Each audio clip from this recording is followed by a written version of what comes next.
WHRನ RK foundation ವಿಶ್ವ ಮಾನವ ಹಕ್ಕುಗಳ ಸಂಸ್ಥಾಪನಾ ದಿನಾಚರಣೆಯನ್ನ ಕುಮಟಾ ತಾಲೂಕು ಘಟಕದಿಂದ ಅರ್ಥಪೂರ್ಣವಾಗಿ ಆಚರಿಸಲಾಯಿತು. WHR RK ಫೌಂಡೇಶನ್ ವಿಶ್ವ ಮಾನವ ಹಕ್ಕುಗಳ ಕುಮಟಾ ತಾಲೂಕು ಘಟಕದ ಕಚೇರಿಯಲ್ಲಿ ಹಮ್ಮಿಕೊಂಡ ಕಾರ್ಯಕ್ರಮವನ್ನು ಸಂಘಟನೆಯ ತಾಲೂಕು ಅಧ್ಯಕ್ಷರಾದ ಮಹೇಂದ್ರ ನಾಯ್ಕ್ ಉದ್ಘಾಟಿಸಿ ಮಾತನಾಡಿದರು. ಸಂಘಟನೆಯ ಸಂಸ್ಥಾಪಕರಾದ ರಾಜು ಕಣ್ಣನ್ ಅವರ ದೂರದೃಷ್ಟಿ ವ್ಯಕ್ತಿತ್ವದ ಕುರಿತು ಮಾತನಾಡಿದರು.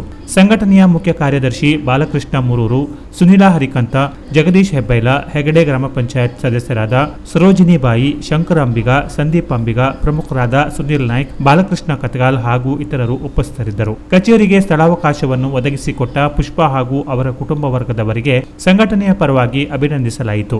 ಜಿಲ್ಲಾ ಸದಸ್ಯರಾದ ಪ್ರಕಾಶ್ ನಾಯ್ಕ್ ಕಾರ್ಯಕ್ರಮವನ್ನು ಉತ್ತಮವಾಗಿ ನಿರೂಪಣೆ ಮಾಡಿದರು. ಸಂಘಟನೆಯ ಮುಖ್ಯಸ್ಥರಾದ ಮಂಜುನಾಥ್ ನಾಯಕ್ ಹಾಗೂ ಅರ್ಚನಾ ಜಯಪ್ರಕಾಶ್ ಅವರ ಸೂಚನೆಯಂತೆ ಹಿರಿಯರಿಗೆ ಕೇಕ್ ಕತ್ತರಿಸಲು ಅವಕಾಶ ನೀಡಿ ಸಂಭ್ರಮಾಚರಣೆಯನ್ನ ಮಾಡಲಾಯಿತು. ಈ ಸಂದರ್ಭದಲ್ಲಿ ತಾಲೂಕಾ ಉಪಾಧ್ಯಕ್ಷರಾದ ಅಣ್ಣಪ್ಪ ನಾಯ್ಕ್ ಹಾಗೂ ಶಾಂತಾರಾಮ್ ಹೆಗಡೆ ಇದ್ದರು. Canara plus news, Kumta.